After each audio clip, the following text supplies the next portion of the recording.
Peço aos irmãos que mantenham-se focado. Você que está conosco, nos visitando, seja bem-vindo. Nós temos mencionado e temos discorrido durante esse mês, e peço que você possa refletir junto conosco, em mensagens especiais referentes ao advento de Cristo, a vinda de Jesus. Jesus surgiu no mundo e trouxe para nós uma esperança que nós não tínhamos. E hoje nós temos o privilégio de poder compreender melhor o que o Senhor realiza em nossas vidas e, por meio disso, podemos viver uma vida que lhe agrada, mediante sua palavra. Então, nós ficamos alegres pelo fato de Deus nos dar essa oportunidade de juntos podermos cultuar seu nome. E isso é um contraste enorme com o que se é praticado fora da palavra de Deus. Deste modo, quero convidar você ao texto que foi lido, não a ele, mas a referência do Novo Testamento de Mateus capítulo 4, versículos 12 ao versículo 16. O tema de nossa mensagem hoje não será projetado, mas é o Natal de verdade. Esse é o tema de nossa mensagem. Nós somos forçados, irmãos, a tratar do Natal de verdade. Por quê? Porque existe o Natal que não é o Natal de verdade. Então, nós vamos ler uma porção da palavra de Deus que fica em Mateus, no capítulo 4, e é referente ao texto também que foi lido pelo irmão lá de Isaías, no capítulo 9. Do versículo 12 ao versículo 16, nós lemos o seguinte: ouvindo, porém, Jesus que João fora preso, retirou-se para a Galiléia, e deixando Nazaré, foi morar em Cafarnaum, situada à beira-mar, nos confins de Zebulon e Naftali, para que se cumprisse o que fora dito por intermédio do profeta Isaías, lá no capítulo 9, versículo 1 e 2. E ele diz, versículo 15, terra de Zebulon e terra de Naftali, caminho do mar, além do Jordão, Galiléia dos gentios. Versículo 16, o povo que jazia em trevas viu grande luz, e aos que viviam na região e sombra da morte, resplandeceu-lhes a luz. Senhor nosso Deus, queremos te louvar e te agradecer. O privilégio que nós temos, ó Deus, de desfrutar da luz que Jesus trouxe no Natal. Hoje nós comemoramos, sim, Senhor, o Natal, porque Cristo veio. Se não houvesse Cristo, não haveria Natal. As trevas teriam vencido, porém o Senhor venceu para nos trazer vitória. Por isso rogamos a tua bênção sobre este povo que está conosco presencialmente. Ao mesmo tempo temos, ó Deus, condições de rogar a ti por aqueles que estão nos assistindo, para que o Senhor os visite e o Senhor possa conceder paz. Apesar, Senhor, de toda a agitação aí fora, apesar, Senhor, de todas as coisas que têm acontecido, mesmo assim nós temos o privilégio de te adorar, Senhor. Muito obrigado, te oramos assim em nome de Jesus. Amém. Pois bem, irmãos, está difícil, né?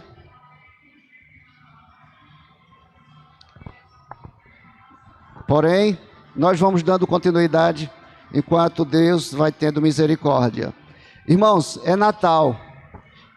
Tempo de nós recordarmos o amor especial de Deus por nós. Isso é Natal. Natal é o tempo onde nós temos condições de recordar o amor de Deus por nós. O Natal, ele traz essa efetividade de um amor profundo, de um amor verdadeiro. No estudo anterior, nós estudamos a respeito das bênçãos da encarnação, ou seja, do fato de Jesus ter se tornado homem, ter nascido da Virgem chamada Maria. E nós vimos a efetividade deste ato. Foi por meio da encarnação que nós pudemos desfrutar das bênçãos do Salvador. Jesus se tornou carne e ele pôde nos dar um exemplo de um homem perfeito, um exemplo de vida para que nós pudéssemos viver. Foi por meio de Jesus se tornar carne que ele providenciou a oferta pelo pecado para que nós fôssemos perdoados. Foi por meio de Jesus se tornar carne que ele venceu Satanás na cruz.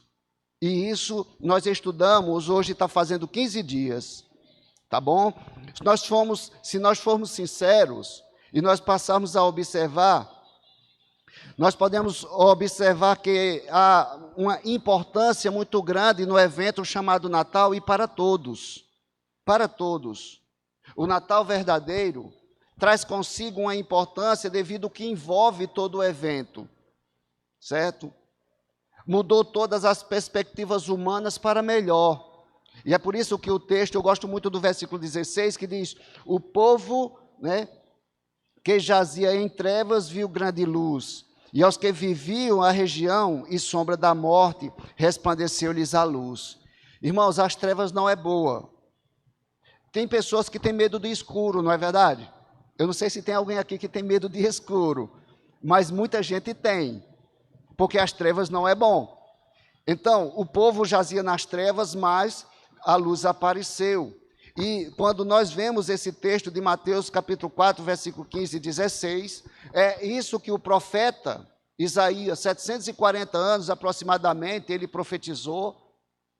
E Mateus reafirma esse evento para dizer que Jesus Cristo trouxe luz ao mundo que estava em estado de escuridão. E hoje o que é que nós vamos ver, irmãos? Hoje nós vamos ver 3 aspectos da reação de Deus em relação à nossa condição, ou à condição da criação. E nós podemos ver isso no evento desde o princípio, quando o homem pecou.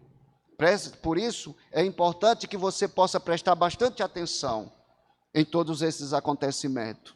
E nós vamos dividir esse estudo de hoje em 3 aspectos. E o primeiro deles é Deus, ele viu. Irmãos, isso talvez você fale assim, isso não tem sentido, ele viu. Mas notemos que nas primeiras páginas da Bíblia, logo no capítulo 1 de Gênesis, versículo 31, nós podemos observar que Deus, capítulo 1, versículo 31, diz o seguinte: viu Deus tudo quanto fizera, e eis que era muito bom. Houve tarde e manhã, o 6º dia. Então a Bíblia começa dizendo, e Deus viu. Então essas são as primeiras páginas da Bíblia, e essa informação importante diz a respeito da harmonia do homem, do Criador e de toda a criação. Quando a Bíblia diz que viu Deus e que era muito bom, isso está se referindo que havia um equilíbrio muito forte. O Criador, o homem e a criação. Porém, nós devemos lembrar, irmãos, que o pecado adentrou o mundo e se interpôs entre o homem, o seu Criador e a criação. E quando nós olhamos deste modo, nós vemos que este pecado, ele mudou todo o relacionamento que havia, quando Deus disse, e viu Deus, e tudo era muito bom. Mudou totalmente.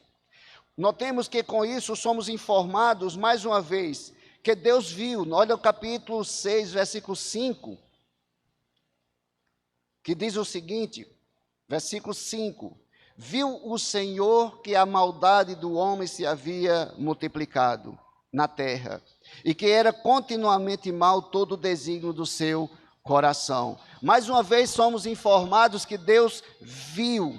Porém, irmãos, há uma grande diferença agora quando Deus vê. A diferença é que as condições de sua criação e de sua criatura, dos seres humanos, havia mudado drasticamente. Já não era mais aquele ambiente que Deus viu no princípio. Já não tinha mais nada a ver com ele. Quando fala agora é que o pecado havia se multiplicado e quando ele olha, a contaminação havia se propagado e tinha tomado um rumo totalmente diferente daquilo que ele tinha feito. Totalmente diferente. Nós notamos, e se você for realista, não precisamos ir longe, só precisamos ouvir o rumo que a criação tem tomado. Então, Deus não podia mais se agradar, Deus não podia mais enxergar a beleza que no princípio ele havia enxergado. A beleza não mais existia, mas a maldade e inclinação do coração do homem havia se propagado, e ele diz que é toda a inclinação do coração. Isso envolve propósitos, isso envolve intenção. Ou seja, o texto deixa claro que toda a intenção e propósito do homem era mau, era fora do padrão e saiu dos trilhos. Deus respondeu a esta ação enviando algo que nós já ouvimos muito falar. Deus enviou o dilúvio, lembra disso? A partir daí, quando do capítulo 6, vai dizer que Deus enviou o dilúvio. E esse dilúvio tinha como objetivo lavar a criação do seu pecado. Deus respondeu enviando o dilúvio a fim de lavar a criação, preservando unicamente Noé e sua família. Mas, porém, irmãos, quando nós olhamos a história, nós vemos que o pecado sobreviveu na arca. Então, o dilúvio não resolveu. O dilúvio não lavou o pecado, mas na arca ele prevaleceu, ele permaneceu. E os homens voltaram a rebelar-se contra Deus, depois que saem da arca. E nós vamos lembrar, irmãos, que quando os homens saem da arca, que começam a se propagar, eles se reúnem mais uma vez e, contrário ao plano de Deus, eles resolvem fazer uma torre, e construir uma torre que fosse até os céus. E essa torre deveria servir como um ponto, digamos, de contato entre eles, para que eles não se espalhassem. E como é o nome dessa torre? A Torre de Babel. E, novamente, nós somos informados que Deus desce para ver o que os homens estavam tentando fazer. E o propósito da Torre de Babel não agrada a Deus. E, mais uma vez, a Torre de Babel se torna um sinal de rebeldia, um sinal de pecado para o povo. Então mais uma vez Deus intervém. E ele confunde aquele povo com uma língua diferente. E eles são espalhados pela terra. Então Deus teve que intervir mais uma vez. Então nós notamos que Deus viu, Deus acompanhou e Deus age. Deus deu fim ao orgulho ilimitado da humanidade, sendo os homens espalhados e confundidos por toda a face da terra. Porém, mais tarde, Deus vai e escolhe um homem chamado Abraão, e depois dele, o seu filho chamado Isaque. Nós estamos viajando na história, irmãos, isso é história. E depois de Isaque, ele escolhe o neto de Abraão, chamado Jacó. Mas, irmãos, que importância tem isso? O que isso significa? Que importância tem isso para nós? Irmãos, simplesmente porque é dessa linhagem, é dessa descendência que posteriormente Deus enviaria, da descendência de Abraão, de Isaque e de Jacó, o Salvador, irmãos. Sabe por quê? Porque é próprio da criatura se rebelar contra o Criador, mas não é próprio da criatura ir a Ele. O que foi que Deus fez? Deus mandou o Salvador. O Salvador para vir a esse mundo. Isso é Natal. O Natal da verdade é o Salvador no mundo. Esse mundo que nós vivemos hoje, cansados de tudo que tem acontecido. Mas foi nesse mundo que nasceu Jesus Cristo, o maior ser da história. Não existe nenhum artista, não existe nenhum inteligente, intelecto avançado, nenhum que se compare ao mestre carpinteiro chamado Jesus. O Natal é esse é o Natal. As pessoas estão festejando com luzes, presentes e tudo mais, mas não lembram que o Natal é Jesus Cristo. Deus viu a condição e dessa linhagem de Abraão enviou o Salvador. Isso é importante nós lembrarmos, para que nós possamos, em nossos corações, sermos conduzidos a esta verdade e grudado nela. Então nós vemos que o Salvador vinha dessa linhagem, vindo da descendência de Abraão, a fim de resgatar a humanidade da miséria do seu pecado. Você sabe, a maior tragédia não foi Hiroshima quando os Estados Unidos lançou a bomba atômica. Não foi em Nagasaki. A maior tragédia do ser humano foi uma coisa chamada pecado, rebeldia contra o Criador. Irmãos, quantas pessoas o pecado tem dilacerado, tem matado, quantas famílias destruídas, porque o pecado é perverso. O pecado é a rebelião do homem contra Deus. E Deus interveio na história.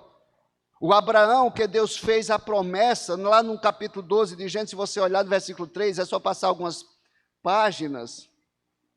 No capítulo 12, no versículo 3, nós vemos Deus dizendo, versículo 3, capítulo 12, abençoarei os que te abençoarem, amaldiçoarei os que te amaldiçoarem.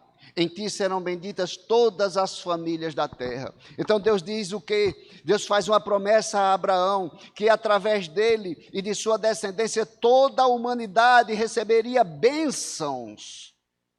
Irmão, se não fosse essa promessa abraâmica, eu não sei como nós estaríamos, mas nós somos abençoados pela promessa que Deus fez a essa linhagem abençoada. Hoje nós tivemos aqui a oportunidade de estudar a respeito do Israel espiritual, do Israel da fé, ou Israel fiel. Nessa citação, nós temos a indicação clara que da vinda de Jesus Cristo para salvar o mundo, ou seja, nós somos informados aqui que Deus tinha o plano de salvar as pessoas por meio do Salvador. E é por isso que ele diz que os gentios seriam abençoados no texto que foi lido há pouco. Quando nós olhamos, irmãos, nós temos aqui em vista que Jesus veio da linhagem de Abraão, de Isaac e Jacó. E nós devemos lembrar que Jacó, o nome de Jacó se tornou Israel. Lá em João no capítulo 4, versículo 22, Jesus afirmou, vós adorais o que não sabeis. Nós adoramos o que sabemos, porque a salvação vem dos judeus. Isso está falando que a salvação veio do judeu chamado Jesus Cristo. Ele humanamente era um judeu. Significa que o Salvador para o mundo vem dos judeus pelo fato de Cristo como homem descendia deste povo. O Natal é isso. O Natal não é essa festividade que as pessoas estão fazendo. Não tem nada a ver. Infelizmente, as pessoas têm se misturado e não têm entendido. E não tem interesse de entender. A salvação veio ao mundo por intermédio dele, e sem ele nada, não há como alguém possa ser salvo. Atos no capítulo 4, versículo 12. Só por meio de Jesus Cristo. Não há salvação em nenhum outro, porque não existe nenhum outro nome dado entre os homens pelo qual importa que sejamos salvos.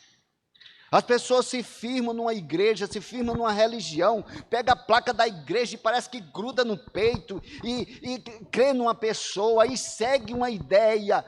Não tem nada a ver. Só existe um Salvador, e esse Salvador vem da descendência de Abraão, humanamente falando, de Isaac e de Jacó. É descendente de Israel, e esse descendente é Jesus Cristo. Deus não permitiu que Abraão sacrificasse o seu filho Isaque. Lá em Gênesis capítulo 22, nós temos um pouco dessa história, que ele chega para Abraão e diz, Abraão, pega o teu filho, o teu único filho a quem tu amas, e vai ao lugar que eu te mostrar, e lá tu vai me oferecer ele como sacrifício. E Abraão vai. E quando Abraão está pronto para sacrificar Isaque, Deus diz, não faça isso, Abraão, não faça isso. Deus não permitiu que Abraão fizesse. Porém, nós temos aqui uma representação de que mais na frente, pelo sacrifício de si mesmo, na pessoa de seu filho Jesus Cristo, ele iria até o fim. E assim ele foi. Então, quando você estiver assistindo, por exemplo, o filme da Paixão de Cristo, você estiver lendo a história da Bíblia, lembre-se, Deus foi até o fim a crucificar Jesus Cristo para que pudéssemos ser perdoados. Ele viu. Então nós olhamos aqui. Deus não permitiu que Abraão fizesse, mas ele fez. Por isso, A declaração profética de Abraão ecoa na história da salvação até hoje. Quando ele diz lá em Gênesis 22:14, se nós passarmos algumas páginas aí de onde você está, no texto bíblico, 22:14, nós lemos o seguinte: e pôs Abraão por nome aquele lugar, o Senhor proverá. Daí, diz-se até o dia de hoje, no monte do Senhor se proverá. Então nós olhamos aqui que Abraão põe o nome daquele lugar, o Senhor proverá. Ou seja, irmãos, essa declaração, em outras palavras, diz que Deus iria prover salvação. E isso aconteceu quando Jesus Cristo nasceu. É Natal. Sem Cristo não haveria, mas houve Natal. Há uma grande probabilidade, segundo alguns estudos, de que aonde Abraão iria sacrificar o seu filho Isaque, em sacrifício, fica em uma cadeia de montanhas de Moriá, no monte Gólgota, segundo alguns estudos. Não sei a veracidade, não fui examinar isso, porque isso para mim não é tão relevante assim. Porém, se nós formos olhar no monte Gólgota, né, é exatamente onde 2000 anos depois desse acontecimento, Jesus Cristo seria sacrificado pelo pecado do mundo. Então, irmãos, ele viu, Deus viu e ele providenciou. E é por isso que o segundo ponto que eu gostaria de compartilhar com vocês é que além dele que ele viu, ele veio. Ele viu, ele veio. É impressionante como a gente vive em um mundo onde as pessoas pouco se importam com os outros. Mas a questão, irmãos, é que Deus se importa. E é isso que mais é relevante.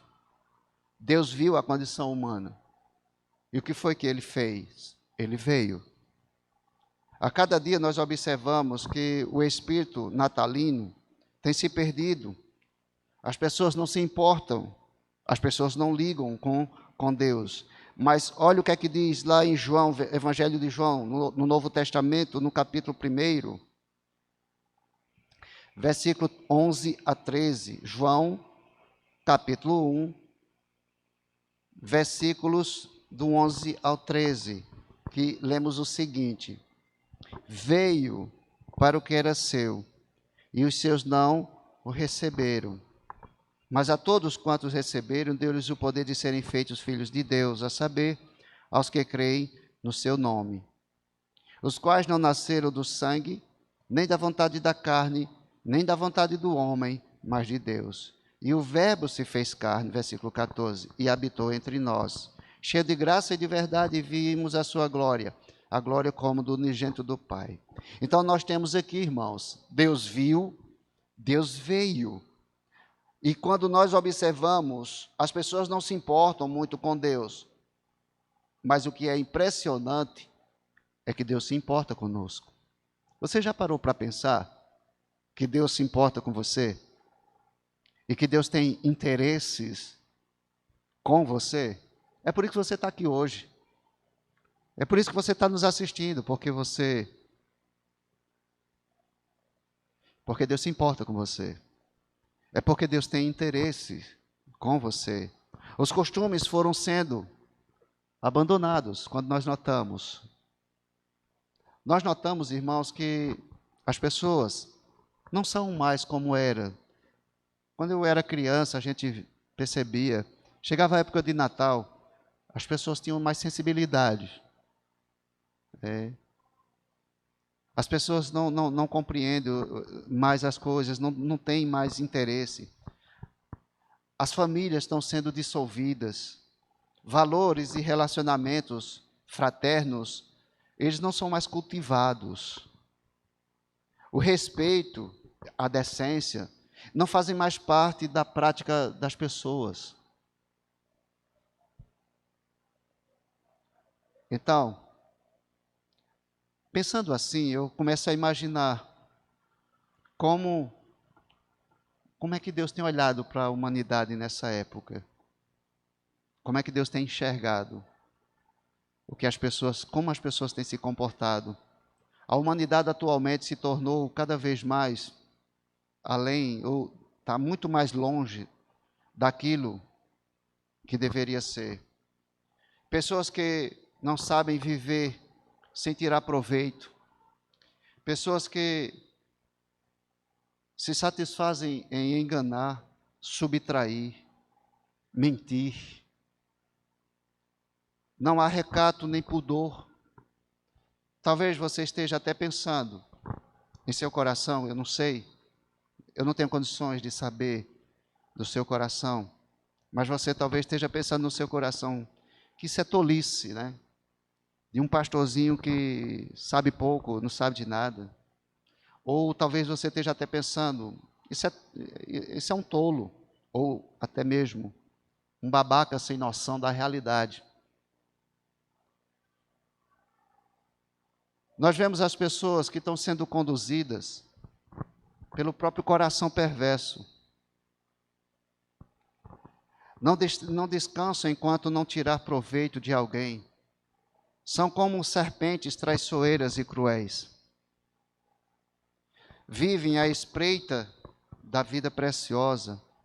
Não há temor de Deus diante dos seus olhos. É isso que as pessoas têm vivido. Irmãos, por que eu estou falando isso? Você vai entender isso agora. Não estou aqui depreciando, não. Mas, irmãos, foi a esse mundo, com essas características de pessoas, que o Filho de Deus nasceu. Foi a esse mundo. Foi no meio dessa gente. Jesus nasceu e foi posto em uma manjedoura. Não havia lugar para ele na estalagem. Imagina, irmãos, um hotel hoje está lotado, uma pensão, chega uma mulher com dores de parto, ninguém recebe, vai para um estábulo para poder ter seu filho. Diz aí, irmãos. Mas foi nisso, exatamente isso, que aconteceu com o Salvador. Não aconteceu com um mendigo de rua, um andarilho. Não, aconteceu com Jesus. Foi isso que aconteceu. Foi a esse mundo que Jesus veio. Foi a respeito desse mundo que João descreve, que Deus amou o mundo de tal maneira que deu o seu Filho unigênito, para que todo aquele que nele crê não pereça, mas tenha a vida eterna. Foi exatamente a esse mundo. Pessoas perversas, interesseiras, traiçoeiras. O amor de Deus pelos homens foi maior do que a rejeição dos homens por Deus. O amor de Deus foi maior. Ô, irmãos, que seria bom que nós aprendêssemos a amar a Deus de toda a alma, de todas as forças, de todo o nosso coração, mas até os crentes têm dificuldade de amar a Deus desta forma. Como pode isso? Meu Deus, como é que pode? Jesus veio à terra não para governar como rei, mas para servir como o mais humilde dos servos. Nasceu como um bebê indefeso, em circunstâncias de pobreza. Foi a esse mundo. Mas ele veio. E eu quero deixar bem claro que ele não se surpreendeu com aquilo do modo como receberam. A palavra de Deus diz que Jesus não precisava que ninguém falasse do que há no coração do homem, porque diz assim, ele bem sabia, ele não confiava porque ele bem sabia do que havia no coração dos homens. Irmão, se Jesus entrasse por essa porta, do jeito que era no passado, a gente olhava atravessado, olharia. Foi a esse mundo que ele veio. Tornou-se servo. e sofreu muito mais do que qualquer outro sofreu. Ele veio. E agora, nos pergunta, qual é realmente o significado do Natal para você? É Natal de Cristo, vem ouvir essa linda história, que eu não sei mais cantar. Mas o Natal é Cristo. Coisa que as pessoas não querem perder seu precioso tempo para ouvir dele. Infelizmente, as pessoas podem dar diversas respostas. Perguntar aqui, o que é o Natal? As pessoas vão dar respostas variadas, totalmente diferentes uma da outra, então quer dizer que existem vários natais, né? Vários. Para mim o Natal é o quê? É o quê? É Noel, é presente. Eu tenho que dar presente no Natal. Eita, o Natal é luz, tem que enfeitar e botar luz aqui em casa. Aí o outro diz, eita, eu tenho que pintar minha casa, eu tenho que reformar porque é Natal. E daí por diante vai. Natal é família. Irmãos, não é nada disso, o Natal é Jesus. E Jesus quer encontrar seio na tua casa, não, no teu coração. É aí que Ele quer. As pessoas não sabem. As pessoas não desejam saber sobre o verdadeiro Natal. Trocam presentes e se confraternizam. São apenas casca, sem miolo. Para Deus, o Natal significa separação. Foi exatamente no Natal que Deus se separou de seu filho. Separação. Para Jesus, o Natal representa mudança. De repente, Ele abriu mão de sua glória no céu. Pergunta, dá para mim uma definição, se você consegue imaginar a beleza da luz no céu. Tenta imaginar comigo. Deixa eu falar para você, é impossível. Nós não conseguimos imaginar. Quanta luz deve haver naquele lugar. Jesus abriu mão de sua glória no céu e veio para a terra. Imagine as incontáveis multidões de anjos que serviam a Ele. Qual a sensação de ser Deus? Mas Jesus abriu mão, não de sua divindade, deixando bem claro. Ele nunca deixou de ser Deus. Porém, Ele assumiu a natureza de ser homem. Imagina o que é isso, irmãos. Nós sabemos o que é ser carne, não é verdade? Estou certo ou errado? Nós sabemos o que é esse troço chamado natureza carnal. Fraqueza, desejo, tudo mais. Jesus nunca tinha sentido o que é isso, mas de repente, Ele se encontra. Ele que é a própria vida, João 14,6. Ele que existe desde a eternidade, João capítulo 1, versículo 1. Veio para o mundo, um mundo de impureza, um mundo de pecado, um mundo de morte. Nasceu para morrer. Como imaginar o tamanho contraste experimentado por Cristo, a tamanha mudança a qual Ele se submeteu, mesmo sendo rei, veio como um simples e indefeso bebê. Ainda criança, foi perseguido para ser morto. Não teve descanso ou conforto, antes era rejeitado e desprezado. Isaías capítulo 53. Veio em uma condição que tinha de trabalhar para prover o seu sustento. Homem de dores e experimentado nos trabalhos. Isaías 53, versículo 3. Mal compreendido pelos seus amigos e familiares, rejeitado pelas autoridades do seu próprio povo, pelos religiosos e demais. Acusado de glutão e de beberrão, maltratado, traído, negado e abandonado pelos seus melhores amigos.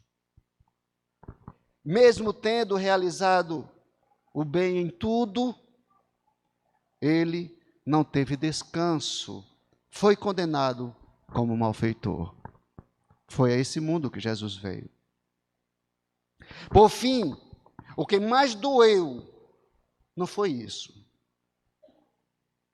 O que mais doeu e o que levou ele a exclamar: Eloi, Eloi, lama sabachthani. Eu não estou falando em línguas.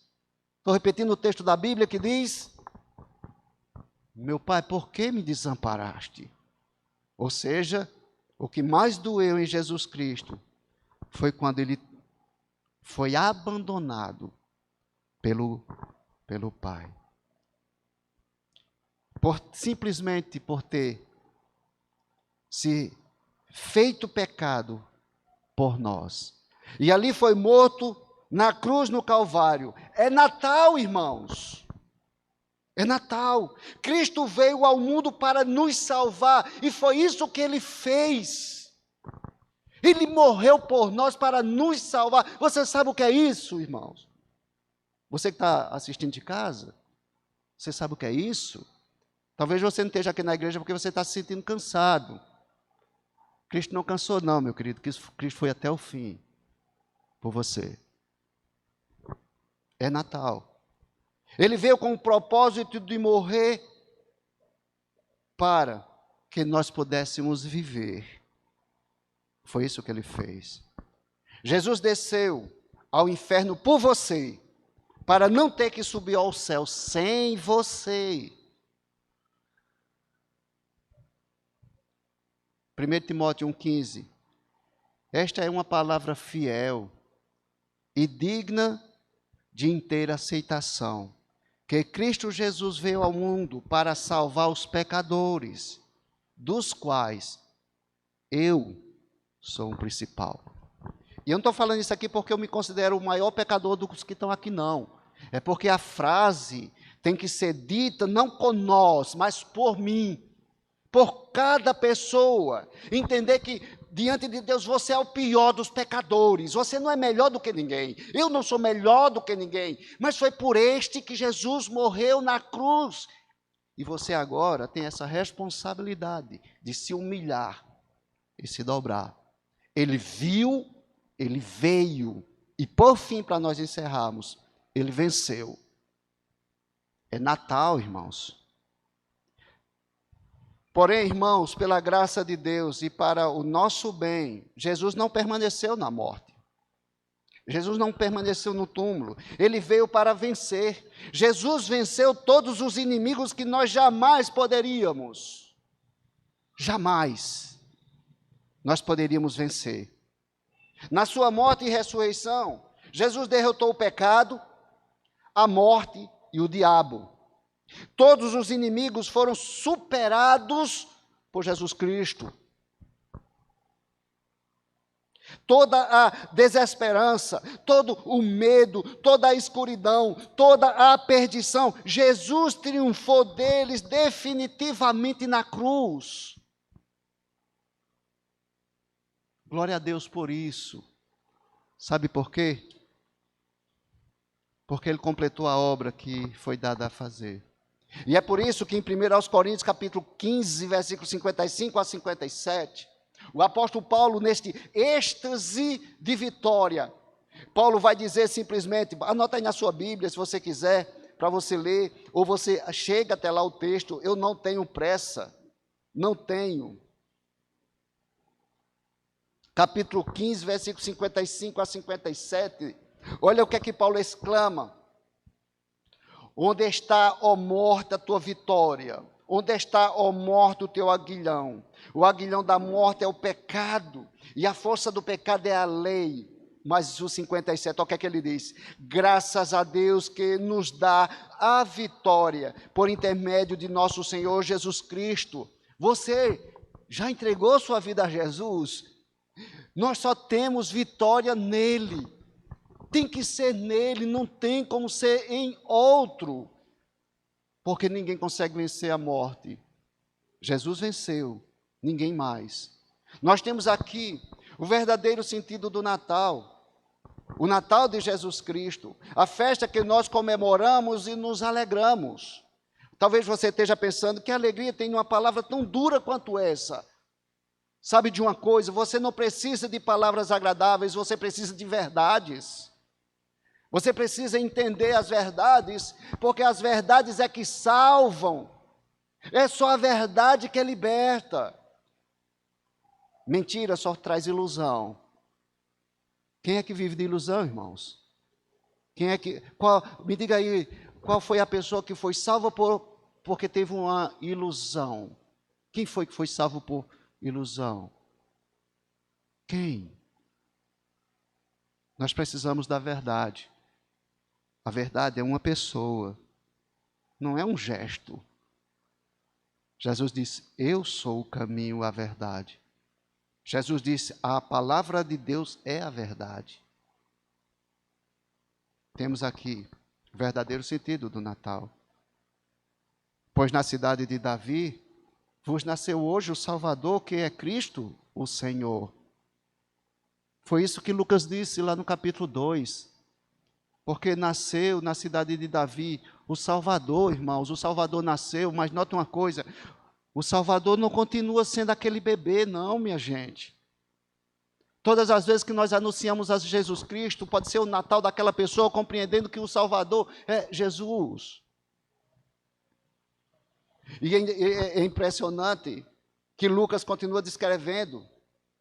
Versículo 13 a 14, ele diz: e no mesmo instante apareceu com o anjo uma multidão dos exércitos celestiais, louvando a Deus e dizendo: glória a Deus nas alturas, paz na terra, boa vontade para com os homens. Irmãos, note o que é o Natal. É o nascimento de Jesus e nós celebramos o Cristo que morreu por nós.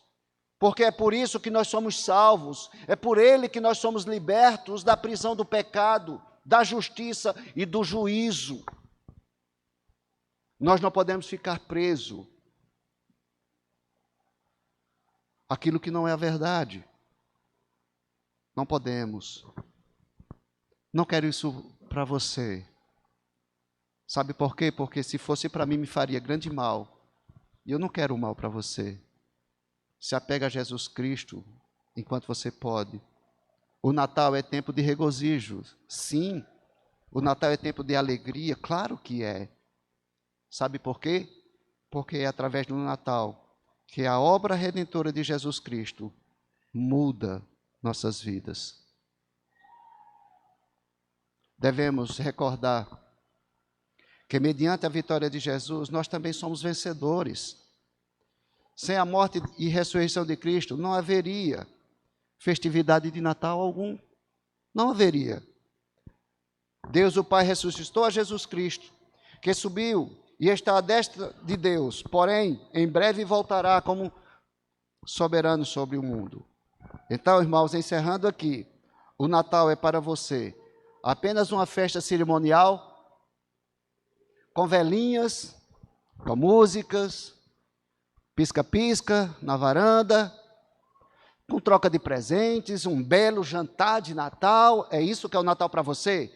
Isso é um Natal cerimonial. Esse não é o meu Natal, porque esse não é o Natal de Jesus. O Natal de Jesus é diferente. O Natal é um bebê que não está mais na manjedoura. E já está na hora de você lembrar do verdadeiro Natal. Já é tempo de você dar um presente de Natal a Jesus. E esse presente de Natal a Jesus é você mesmo. Espero em Deus que você possa entender e fazer isso. Os olhos e oremos. Santíssimo Deus, nós te glorificamos, ó Pai, por Jesus Cristo. Meu Deus, como as pessoas precisam de Cristo, como as pessoas precisam de Jesus. Ó Senhor Deus, que situação o mundo tem vivido distante de Ti. Condições, Senhor, de vergonha, de medo e de dor, porque rejeitam o Salvador. Não entendem, ó Deus, que só em Jesus Cristo a vida, a alma, ela pode ser preenchida. Não tem, Senhor, como encontrar saciedade da alma sem Jesus. Os prazeres do mundo alegram a carne, mas o Espírito definha dentro das pessoas. Tudo isso pode ser mudado pela decisão, pelo Evangelho de Jesus Cristo. Senhor, o Natal é Jesus e fora de Jesus não há mais nada. Quantas as pessoas se aproximaram, se alegraram, mas foram embora para o mundo e hoje definham suas vidas perturbadas, cheias de agonias. Meu Deus, tem misericórdia desse povo. Tem misericórdia porque ainda há chance. A porta da graça permanece aberta. Só que precisam entrar. É preciso dar uma resposta de fé. É preciso tomar uma decisão. Não se pode ficar em cima do muro, porque o muro não pertence a Deus. A dúvida não pertence à verdade. Ó Senhor, que o Senhor esteja fazendo, convencendo pelo Teu Santo Espírito os corações e as mentes, para que haja libertação, Senhor, para que haja transformação, para que o verdadeiro Natal se cumpra nas vidas daqueles que ainda não têm este presente. Bendito seja Teu nome, ó Pai. Se há pessoas aqui que nesse momento desejam fazer essa decisão, que possa repetir essa oração. Válido também para quem está em casa, se você deseja, entendeu a mensagem, o chamado de Deus, repita essa oração no seu coração. Senhor Jesus, eu entendi o verdadeiro Natal e eu quero celebrar com o Senhor, entregando o meu presente a Ti, que é a minha vida. Eu estou entregando a mim mesmo. Nesse momento, pedindo perdão por tanto ter falhado contigo, distante de Ti, vivido neste mundo. Mas a partir de hoje, não pertenço mais a mim, a minha vida é Tua. Peço a Tua graça, o Teu perdão e a Tua ajuda, para que em meus passos e em minhas decisões, possa eu fazer Tua vontade, conhecer melhor a Tua palavra, para que em minhas ações e atitudes eu possa Te agradar. A partir de hoje, a minha vida Te pertence. Não mais resistirei ao Teu chamado, e a partir de hoje eu vou seguir conforme o Senhor me guiar. Em nome de Jesus te oro e te agradeço.